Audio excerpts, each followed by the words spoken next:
Hey guys, we're here at PSX 2016 with Jerome, the lead designer behind this fantastic game, Orcs Must Die. Do you want to tell us a little bit about the game? Well, you and I have been talking for a little bit here, but this is the third installation of Orcs Must Die, and we've added quite a bit of depth to the game, and we've brought it to free to play. So some of the stuff that we'll talk about is some of the new stuff we've added, and then there's a huge percentage of comfort in the game that all of our fans will recognize and hopefully count on as far as feel and just killing lots of orcs and stuff like that. So I think people will be pretty happy with the third version of the game. For anybody who maybe hasn't played any of the Orcs Must Die, like you said, this is the third installment. Give them just a little overview of what they're looking at and what to expect. So it's simple. You place traps and you kill orcs, and you might want to wait to hit your circle, and we'll move on through this and talk about it as we go. But that's all right. That's all right.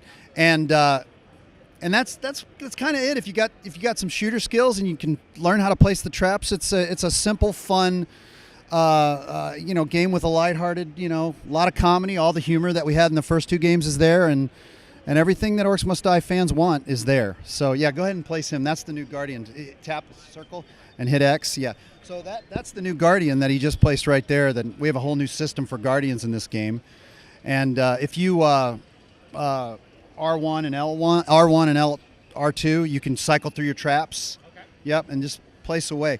You'll also notice the new sort of wisps, which are the ghosted orcs. If you look at the blue ghosted orcs now, in the old games they were just dots that were floating through the air. Now it sort of makes more sense to the players. We're learning that players sort of understand that those blue ghosted orcs now symbolize, the path that the orcs are going to take once you release the horde.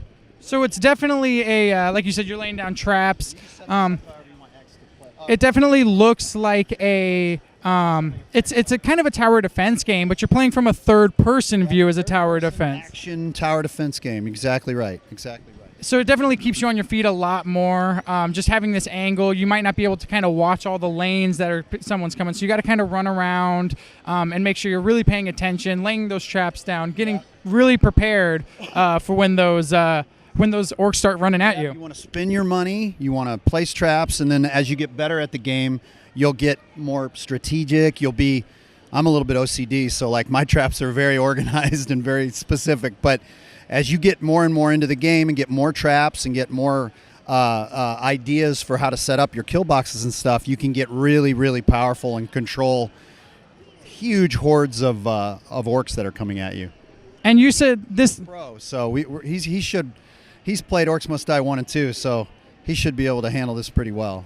And you guys said that this is the first time it's on PS4. Yes, it's the first time on PS4. It's predominantly been on Steam and a PC game. It looks, just kind of watching him run around, it looks comfortable. It looks like the movements are making sense and everything. Nothing's too out of place. It looks like it translated very well from a PC game over to a console game. It is translating really well. That's what a lot of the console players are saying, and that's our. Right now, one of the most important things for us to do is make sure that the feel that we gave players in Orcs Must Die 1 and 2 is there. And that doesn't just mean the smoothness of movement and firing and stuff like that. That also means it'll be your same trigger to place the traps to fire. That also means the feel of that overwhelmed by the orcs feeling, but you're so powerful you can deal with it. And yeah, any game that makes you feel super awesome. Yep. So there's traps that are already built into the game or into the levels. Like you said, that lava pot was not something he placed, but it's something he can activate. Yeah, we're calling those environmental traps, and fans from the franchise will know about those things, and we've added a lot of new ones too. So you said this is a new hero. So we definitely have one new hero. Are there going to be other new heroes in the new Orcs Must Die? Yes, this is not a new hero. This is Max, the War Mage. He's been our hero since the first game. And then in the second game, we added the Sorceress, which is Gabriella. But now we've got, I think we're releasing, you might not want to quote me on this, I think it's 14 when the game does release. We have 14 new heroes, so there's a lot. And, if people go online, they'll be able to start seeing some of the stuff with the new heroes and some of the plans we have for the new heroes, and maybe we'll see a couple today. But yeah, a lot of new heroes and new abilities and things that Orcs Must Die 1 and 2 players didn't really experience. So it's a lot more depth. So definitely more longevity in that game, or even more people able to kind of play the way they want. Obviously, with the more heroes and stuff like that, the new abilities, there's going to be something for pretty much every different player out there, every different style. Yep. And we have hero victories too. So there are reasons to learn to play with different heroes. So you can learn to play with different heroes for more than one reason. One is to just get more chests and more rewards and level up.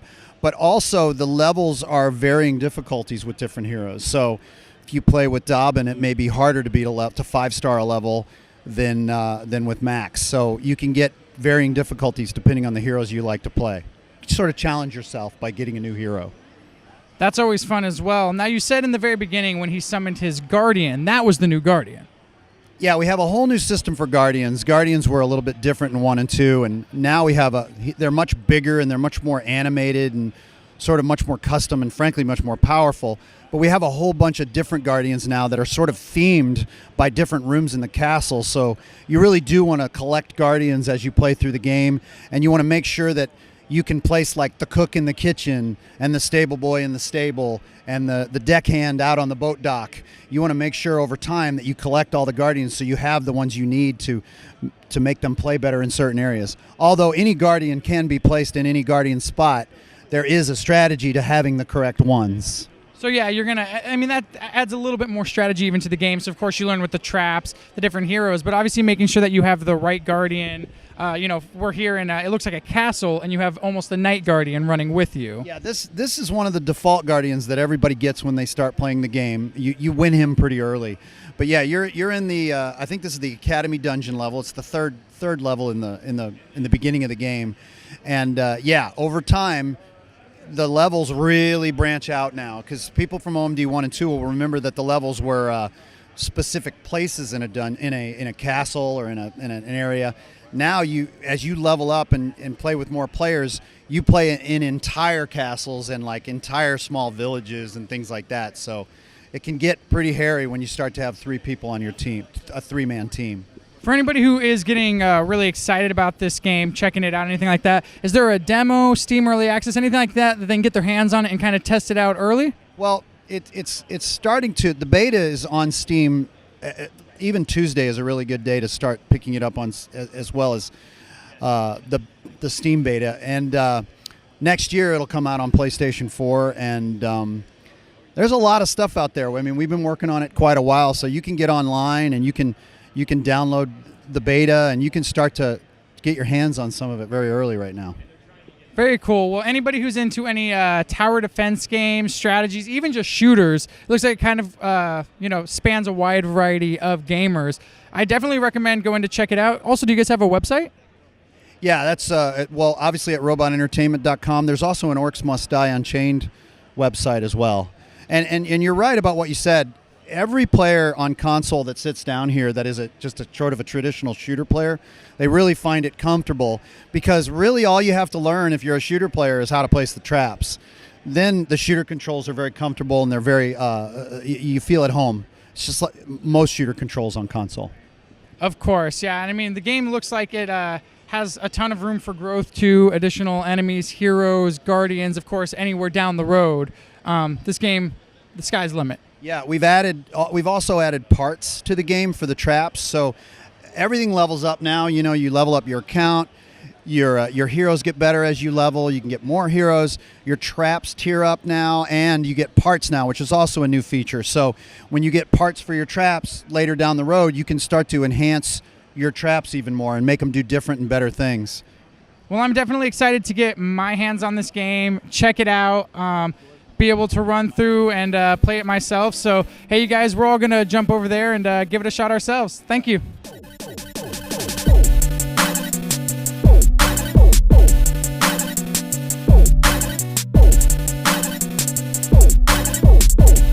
Hey everybody, thank you for watching. I'm Josh with Fat Island Gaming. If you want to see additional PSX content, go ahead and go to fatgaming.com/PSX for additional videos that we're posting up all weekend long.